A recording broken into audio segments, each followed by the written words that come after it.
G20 की अध्यक्षता मिलने की खुशी में देश भर की 100 ऐतिहासिक व राष्ट्रीय इमारतों को रंग बिरंगी लाइटों और G20 के लोगों के साथ जगमग किया गया है। इसी खुशी में सांस्कृतिक मंत्रालय ने देश की 100 प्रमुख शहरों को अगले 7 दिनों तक रंग बिरंगी लाइटों से सजाने का फैसला लिया है। संस्कृति मंत्रालय ने लाइटिंग के लिए उत्तराखंड में जागेश्वर मंदिर समूह को भी देश की 100 धरोहरों में शामिल किया।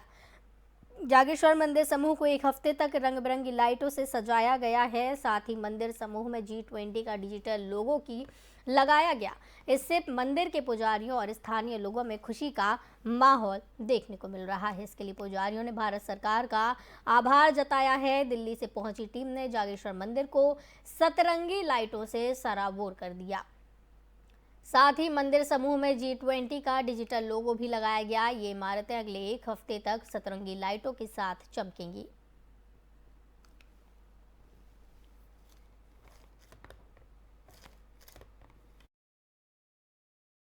G20 की अध्यक्षता मिलने पर मैं भारत सरकार का हार्दिक स्वागत और धन्यवाद प्रेषित करता हूं। इससे जो 100 प्रसिद्ध इमारतों को दान के लिए कार्य किया गया है, उसके लिए भारत सरकार का पुनः बहुत बहुत धन्यवाद। और क्षेत्रीय जो अभी ब्राह्मणों के उस पर जो हर्षोल्लास का कारण है और यहाँ पर पर्यटन की स्थिति जो दिनों दिन बढ़ती रहती है, उसके लिए पुनः भारत सरकार का धन्यवाद। आज विशेष हर्ष का विषय है कि भारत सरकार को G20 की अध्यक्षता का मौका मिला। इस अवसर में भारत सरकार द्वारा भारत में समस्त 100 ऐसे आध्यात्मिक क्षेत्र और पर्यटक क्षेत्र चुने गए, जिनमें एक आध्यात्मिक क्षेत्र जागेश्वर धाम है। तो हम जागेश्वर धाम के पुजारी होने के नाते हमारे लिए और हमारे पुजारी समुदाय के लिए बहुत हर्ष का विषय है। आपको बता दें, चंपावत जनपद में नशे के सौदागरों के खिलाफ पुलिस का ऑपरेशन ब्रेकडाउन अभियान लगातार जारी है। अभियान के तहत आज लोहाघाट पुलिस टीम ने एसओ मनीष खत्री के नेतृत्व में 8 ग्राम 36 स्मैक के साथ 2 अभियुक्तों को गिरफ्तार किया है। पुलिस ने चेकिंग के दौरान लोहाघाट चंपावत NH में देवरारी बैंड के पास से अभियुक्त रवि ढेक निवासी कोरी ढेक को कब्जे से 8 किलो 28 ग्राम, उमेद सिंह निवासी मौरा के कब्जे से 8 किलो 8 ग्राम स्मैक बरामद की। चंपावत प्रभारी पुलिस क्षेत्राधिकारी अविनाश वर्मा ने जानकारी देते हुए बताया है कि दोनों अभियुक्तों के खिलाफ NDPS एक्ट में मुकदमा दर्ज कर मेडिकल चेकअप कराकर न्यायालय में पेश किया है।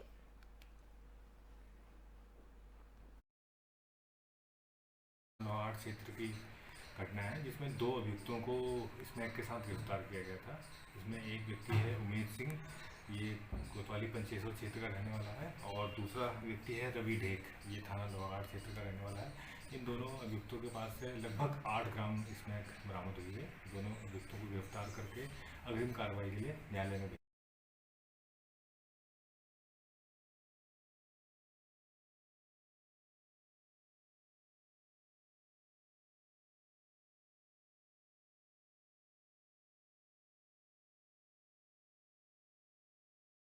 हरिद्वार में नगर निगम कार्यालय में होने वाली टेंडर प्रक्रिया की महत्वपूर्ण बैठक हंगामे की भेंट चढ़ गई है। टेंडर प्रक्रिया मेयर कैंप कार्यालय में कराने को लेकर स्वयं मेयर और उनके पति MLA और पार्षदों से उलझ गए। उसके बाद जमकर हंगामा हुआ। बाद में मुख्य नगर अधिकारी ने टेंडर प्रक्रिया की तिथि को रद्द करते हुए आगे बढ़ा दिया। मेयर पति के इस बर्ताव को लेकर भाजपा पार्षदों ने निगम कार्यालय के बाहर ही उनके खिलाफ जमकर नारेबाजी की। बता दें, हरिद्वार में कांग्रेस से मेयर अनीता शर्मा है, जबकि अधिकतर भाजपा के पार्षद हैं, जिसके चलते आए दिन निगम राजनीति का अखाड़ा बना रहता है। शुक्रवार शाम MLA दयानंद सरस्वती ने पिछले कुछ समय से रुके हुए ठेकों की टेंडर प्रक्रिया निकालने की तिथि अखबारों में जारी की थी, जिसके तहत शाम 5 बजे नगर निगम कार्यालय में सभी को बुलाया गया। लेकिन टेंडर प्रक्रिया मेयर अनीता शर्मा और उनके प्रतिनिधि और पति अशोक शर्मा मेयर के कैंप कार्यालय में कराने की जिद पर अड़ गए। MLA कार्यालय पहुंचकर उन्होंने जमकर हंगामा किया।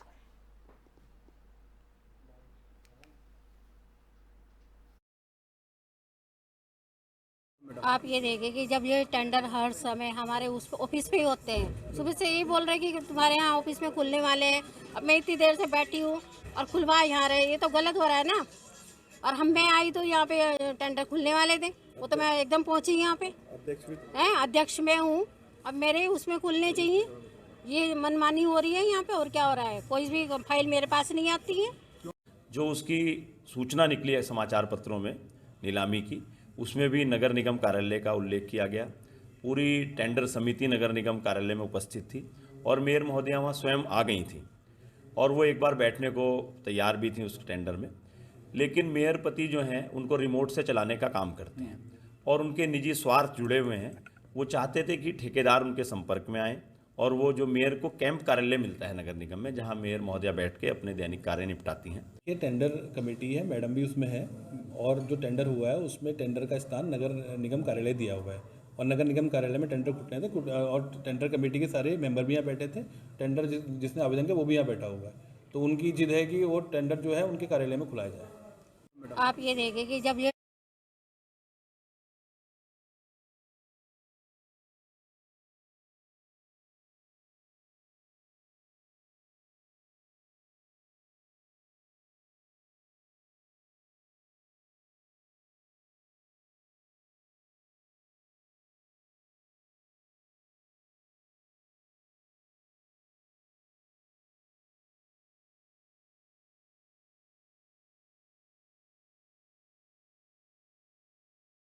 हर लड़की का सपना होता है कि उसकी शादी बड़ी ही धूमधाम से हो। अगर किसी दुल्हन का होने वाला पति हेलीकॉप्टर से उसको लेने आए तो इसकी चर्चाएं होना आम बात है।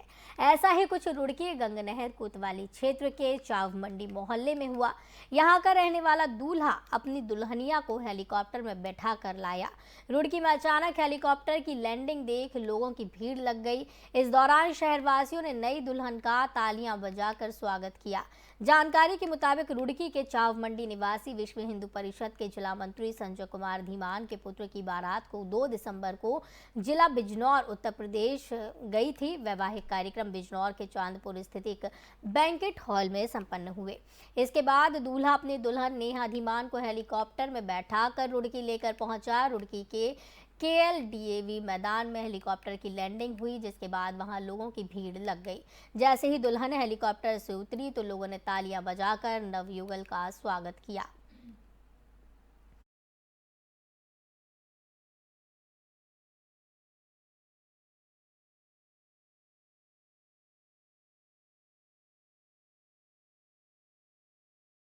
पूरी देहरादून मार्ग पर जिला प्रशासन द्वारा सड़क किनारे किए गए अतिक्रमण और अवैध निर्माण पर कार्रवाई के विरोध में ग्रामीणों ने मुख्य सड़क पर जाम लगाया। जिला प्रशासन और सरकार के खिलाफ गुस्से में नारेबाजी कर रही हैं। सड़क के दोनों ओर वाहनों का लंबा जाम लगने से लोग काफी परेशान हो रहे हैं।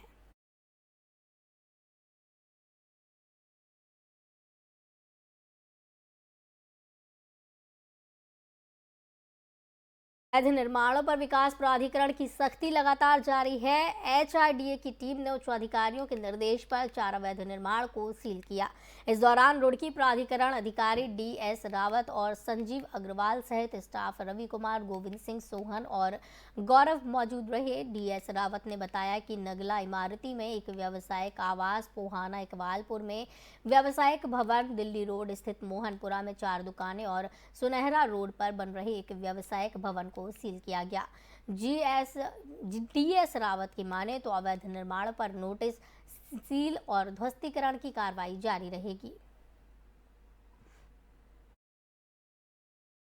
इसमें 2 व्यावसायिक कम रेजिडेंशियल और 2 व्यावसायिक निर्माण थे, उन पर हमने सीलिंग कार्रवाई की है, जो बिना स्वीकृत मानचित्र के जो है बन रहे थे और कुछ पूरे भी हो गए थे। और एक का मानचित्र स्वीकृत था जिसने आवासीय पास कराया था और व्यावसायिक दुकानें बना दी थी, तो उसको भी हमने सील किया। सचिव साहब क्या, जो हमारे जो उच्चाधिकारी जो भी हैं, हमारे सही सचिव महोदय, उनके आदेश से रिटर्न आदेश के आधार पे हम कार्रवाई करते हैं। हमने जो देख रहे होंगे पत्रावलियों का ढेर पड़ा हुआ है, सब स्क्रूटनी चल रही है, एक चीज़ किसने जवाब दिया है, किसने दक्षता दिया, अप्लाई कर दिया है, क्या नहीं किया है, तो उसी आधार पर हम धीरे धीरे करके और त्वरित गति से जो भी संभव हो, जैसी पत्रावली हो, तो उस आधार पर हम कार्रवाई अमल में। हरिद्वार के भगवानपुर क्षेत्र में एक दिल दहलाने वाली घटना हुई, जिसमें मकान मालिक को किराएदार की लाश अनाज की टंकी से मिली।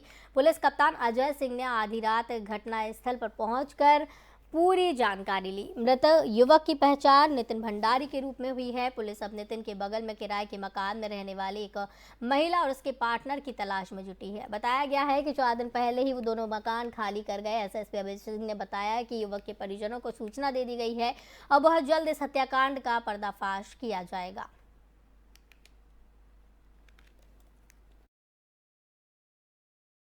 कल देर रात्रि थाना भगवानपुर क्षेत्र में सूचना प्राप्त हुई कि किराए के मकान में जो है वहाँ 3 युवक रहते थे और इसके बाद वो 30 तारीख को कमरा खाली करके चले गए और वहाँ पर कुछ संदिग्ध जो है कंटेनर मिला था। उसमें जब उसकी जांच की गई तो उस कंटेनर में एक डेड बॉडी मिली, जिसकी बाद में शिनाख्त नितिन निवासी पाबो के रूप में हुई थी, जो पौड़ी गढ़वाल का निवासी था।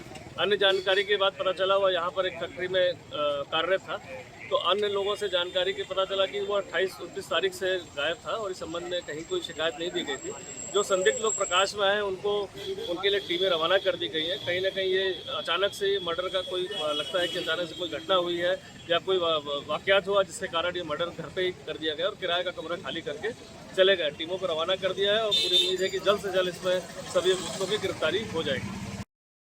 के गंगनहर कोतवाली क्षेत्र में एक युवक की बेरहमी से पिटाई का सीसीटीवी वीडियो वायरल हो रहा है, जिसमें लाठी डंडों से लैस कई लोगों ने एक युवक पर जमकर हमला बोला। हमले में युवक को गंभीर चोटें आई, जिसका इलाज रुड़की के निजी अस्पताल में किया जा रहा है।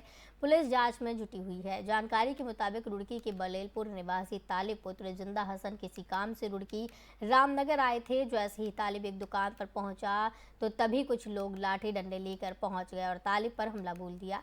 इस हमले में तालिब को गंभीर चोटें आई। हमले के बाद तालिब के परिजन और पुलिस मौके पर पहुंचे और घायल को रुड़की सिविल अस्पताल में भर्ती किया गया, जहां प्राथमिक उपचार के बाद घायल को रेफर किया गया। पूरी घटना पास लगे सीसीटीवी कैमरे में कैद हुई है। घायल के परिजनों का आरोप है कि चुनावी रंजिश के चलते ये हमला किया गया है और आरोपी बार बार धमकियां भी दे रहे थे। प्लानिंग के तहत घटना को अंजाम दिया गया था। पुलिस ने आरोपियों के खिलाफ मुकदमा दर्ज कर लिया और जांच में जुट गई है। साजिद नामक एक व्यक्ति के द्वारा कोतवाली गंगनहर में तहरीर दी गई कि उसके भाई तालिब के साथ जब्बार एवं अन्य लोगों के जो सफरपुर के निवासी हैं उनके द्वारा मारपीट की गई है। इस संबंध में अंतर्गत धारा 147, 323, 506 आईपीसी के अभियोग पंजीकृत किया गया है। सीसीटीवी फुटेज एवं अन्य साक्ष्यों का संकलन किया जा रहा है। विवेचनात्मक कार्रवाई प्रचलित है, इसमें प्रभावी कार्रवाई की जाएगी। सर मुकदमा दर्ज हो गया, अभियोग पंजीकृत कर विवेचनात्मक कार्रवाई की जा रही है।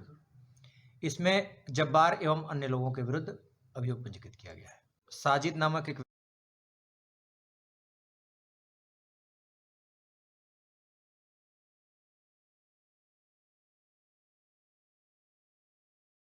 हरिद्वार में तमाम ई रिक्शा यूनियन ने पुलिस द्वारा बनाए गए नए ट्रैफिक प्लान का विरोध किया।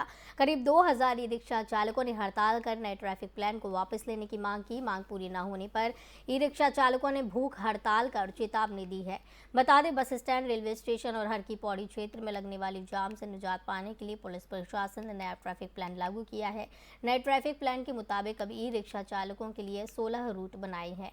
ट्रैफिक पुलिस के अधिकारियों ने उन्हें समझाने का प्रयास किया, लेकिन ई रिक्शा चालक अपनी मांग पर अड़े हैं।